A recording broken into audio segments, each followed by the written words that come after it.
Olá, crianças, terceira aula de português. Já trabalhamos revisão do terceiro bimestre, do quarto bimestre. Na primeira aula, nós trabalhamos revisão do livro 3. Na segunda aula, revisão do livro 4. E hoje nós vamos fazer as correções das atividades propostas na aula 1 e aula 2. Acompanhe as correções, ok? Então vamos lá. Na primeira questão tem assim: sobre os gêneros, coloque verdadeiro ou falso. É uma história, nós estamos falando de fábulas e contos, certo? Então na primeira parte nós vamos trabalhar as fábulas. É uma história curta que tem como característica a existência de animais ou objetos que se comportam como humanos. A opção é verdadeira, né? Ela também expressa valores ou percepções a respeito de determinados contextos do mundo, de forma engraçada ou crítica, né? Também essa opção também é verdadeira. Nós temos também o final da fábula, é conhecido como a moral da história. Por quê?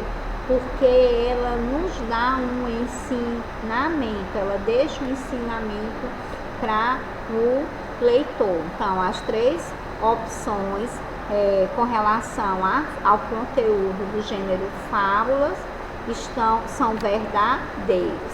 Se você colocou verdadeiro, você acertou. E sobre o conto? O conto é uma narrativa ficcional, curta, ou seja, ela não é real, né? Ela é inventada. É uma história com começo, com meio e fim, né? E é contada por um narrador, possui personagens. A estrutura da narrativa, ela tem uma situação inicial, ela tem a complicação, ela tem o clímax e ela tem o desfecho, né? São 4 elementos que fazem parte da estrutura da narrativa, certo? De um conto. Então, as 5 opções, tanto as 3 opções, tanto da fábula como as 2 opções do conto, são verdadeiras. Continuando ainda, verdadeiro ou falso sobre os contos.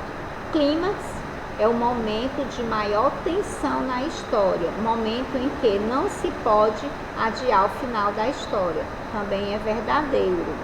E o desfecho é o momento final, onde é encontrada a solução dos problemas. Essa opção também é verdadeira. Portanto, todas as opções da primeira questão são verdadeiras. Todas vocês vão colocar a letrinha V. Agora, na segunda questão, vocês teriam que colocar o nome do desenho, né, da imagem, identificar a imagem, colocar o nome, circular a sílaba tônica e classificar. Então, nós estudamos que sílaba tônica é a sílaba mais forte, a sílaba oxítona, a sílaba mais forte está na última sílaba. A paroxítona é quando a sílaba pronunciada mais intensamente, com mais forte, é a penúltima. E proparoxítona é quando a antepenúltima é a sílaba mais forte. Então, nós temos o primeiro desenho aqui, nós temos uma folha. Vocês podem ver em destaque que o fó é a sílaba mais forte. Portanto, a palavra a sílaba mais forte é classificada como paroxítona. Nós temos o segundo desenho, um avião. Avião, a última sílaba é a mais forte, então ela é um oxítona. E o terceiro desenho, nós temos uma porta. Então, a sílaba por é a penúltima sílaba, então ela é paroxítona. Folha, paroxítona. Avião, oxítona. E porta, paroxítona. Na terceira questão, vocês teriam que escrever o exemplo de 5 palavras proparoxítona. E o que vem a ser uma palavra proparoxítona? Proparoxítona é quando a antepenúltima sílaba é a mais forte. Lâmina,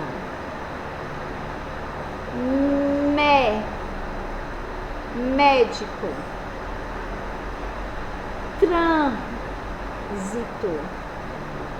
trânsito, ângulo, pássaro.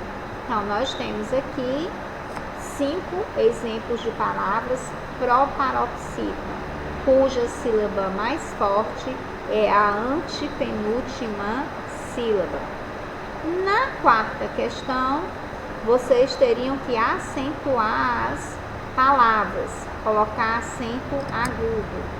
Aqui, sabiá, na última letrinha, pétalo, acento agudo, não é? Saída, um acento agudo no i. Música, acento agudo no u. Império, acento agudo no e. Café, acento agudo no e. Xícara, acento agudo no i. Cipó, acento agudo no o. Binóculo, acento agudo no u. Saúde, acento agudo no u. E úmido, acento agudo no u. Nós estudamos que acento agudo, ele indica um som aberto, né? É o som aberto. Então, o que é um acento agudo?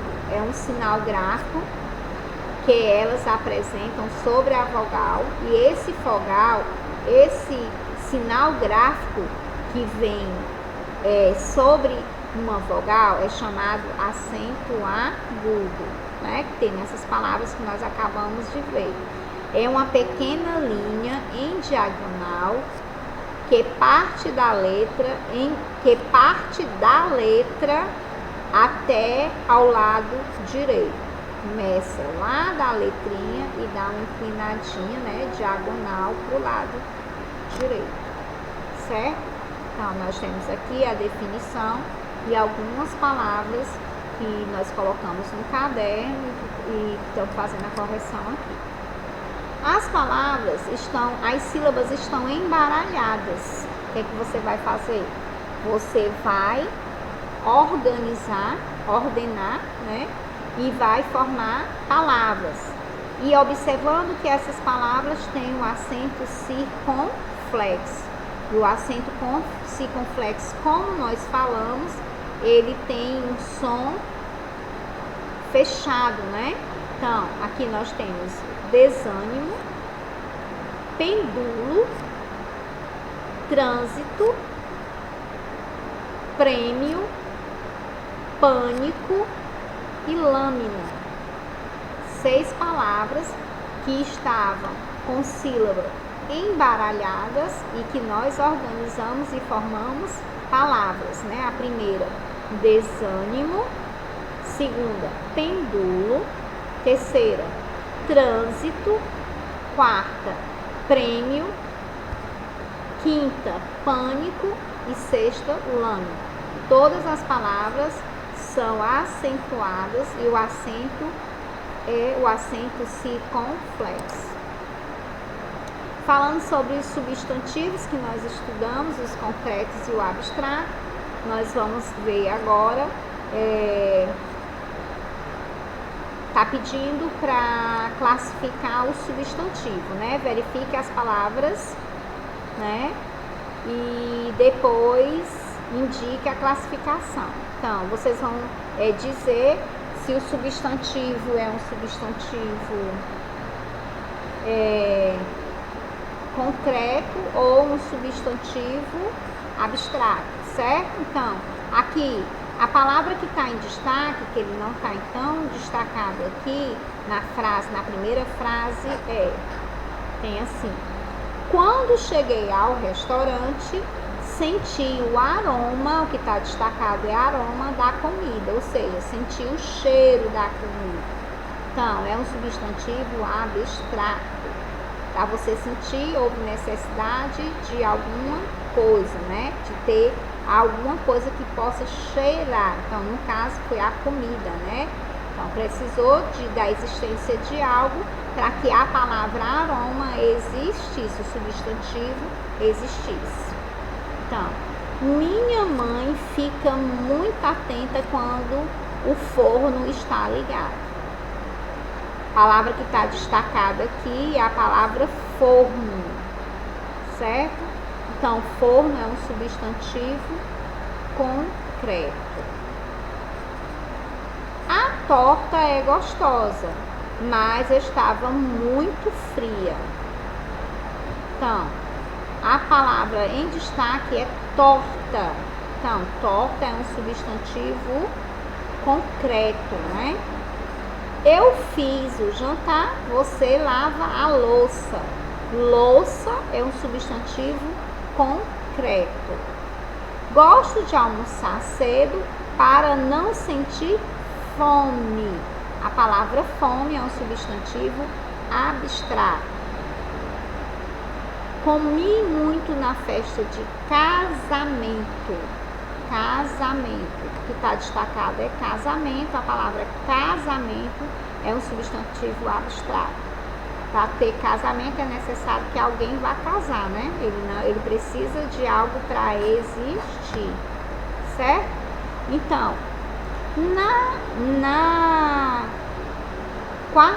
questão abaixo, na sétima questão, tem assim: marque o conjunto que representa apenas substantivo concreto, certo? Nós temos aqui França, brisa, carro e peixe. Então, nós vamos marcar a opção, a última opção do substantivo concreto, certo?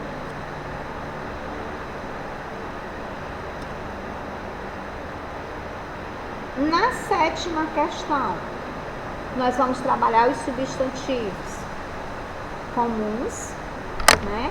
E o substantivo próprio, certo? Então, substantivo comuns, nós ligamos aqui anúncio. Uma das características do substantivo próprio é que são localidades, nome de pessoa, de lugar, né? E ele vem sempre com letra maiúscula, certo? O substantivo próprio, independente dele estar começando uma frase ou não, ele se escreve com letra maiúscula, diferente do substantivo comum, que ele se escreve com letras minúsculas, mas início de frase é com letra maiúscula. O substantivo próprio não precisa, ele está começando uma frase para se escrever com letra maiúscula não, independente dele estar no começo da frase ou não, o substantivo próprio, uma das características é que é escrito com letra maiúscula, ok? Então, assim de imediato você já pode observar que pipoca é um substantivo comum e cinema também, certo? Começam com letras minúsculas. E substantivo próprio, Ravenna, Brasil e hobby. São os substantivos próprios. Nós falamos na aula anterior sobre os artigos, né? Que acompanham os substantivos. Eu falei que eles podem ser definidos e indefinidos, que ele acompanha o substantivo quando ele é feminino, é a, as, uma e umas, e quando ele acompanha o substantivo masculino, ele pode ser o, os, e uns. Então, lembrado, né? Então, casa é um substantivo feminino, então é a casa, está no singular, então não tem porquê nem como ser as casas, né? Então, a casa está no singular, então eu vou usar o artigo a para acompanhar o substantivo casa, certo? Livro, caderno e carro. Então, eu vou usar nos três o artigo o, né, no singular, porque as palavras estão no singular e também são masculino. Livro, caderno e carro. Então, aqui os três fica sendo acompanhado pela letrinha O. O livro, o caderno, o carro. Já mochila. A mochila. Mochila é um substantivo feminino. Então, o que acompanha é o artigo a, né? E está no singular. Então, é a mochila. Lanchonete. Lancheira, desculpe, lancheira.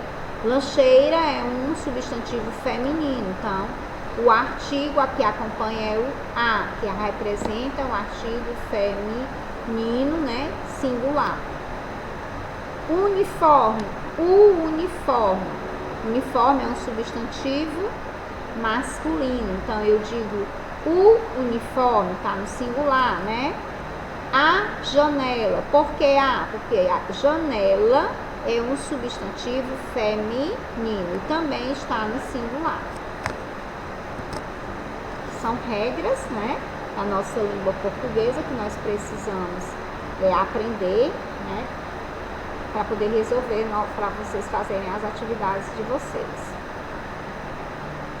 Então, aqui nós temos associe cada palavra masculina à sua correspondente feminino, ou seja, você vai encontrar o feminino das palavras, certo? De cada palavra. Então, feminino de irmão é irmã, o feminino de leão é leoa, de galo, galinha, de rei, rainha, de pai, mãe, de cavalo, égua, de herói, heroína, de campeão, campeã.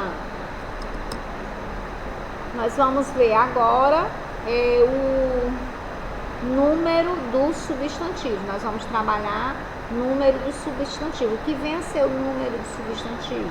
Número do substantivo é o singular e o plural. Aqui nós temos um livro, né? Então eu digo livro. Mais de um livro, eu falo livros. Um celular, então eu tenho celular. Mais de um celular, celulares. Um coelho, então eu escrevo coelho. 2 coelhos, certo? Então fica qual o plural de livro? Livros. Qual o plural de celular? Celulares. Qual o plural de coelho? Coelhos. A 12ª questão, nós vamos trabalhar o grau do substantivo, certo? Grau do substantivo. Nós temos, iniciando a tabela, nós temos o grau normal, a escrita normal da palavra. Depois nós temos o grau no diminutivo e o grau no aumentativo. Cavalo, cavalinho, cavalão. Garrafa, garrafinha, garrafão. Cabeça, cabecinha, cabeção. Gato, prato, pratinho, pratão. Dedo, dedinho e dedão. Nós temos as 3 formas de escrita. No grau normal, no grau diminutivo e no grau aumentativo. Agora vamos estudar um pouquinho sobre os adjetivos. Nós temos aqui uma pequena parlenda, certo? Onde tem picolé gelado, cabelo arrepiado. Qual é a letra do seu namorado? Certo? Então, Quais os adjetivos da parlenda? Quais as características do substantivo?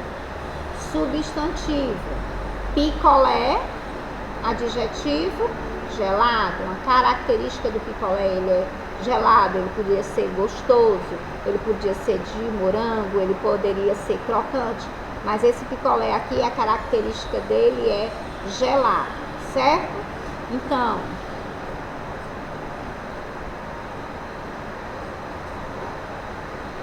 cabelo arrepiado, substantivo, cabelo arrepiado, adjetivo, que é a característica do substantivo.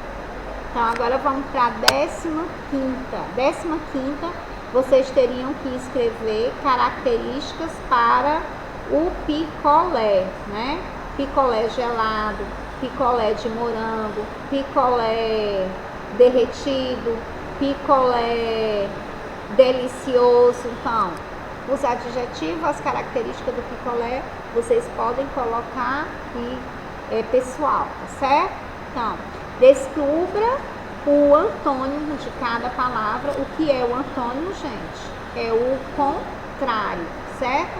Eu não quero o mesmo significado, eu não quero que diga que é a mesma coisa, porque eu não estou pedindo sinônimo, eu estou pedindo o antônimo. Então, o antônimo é a palavra oposta, a palavra contrária. Então, qual o contrário de quente? Frio. De gordo? Magro. De ancião?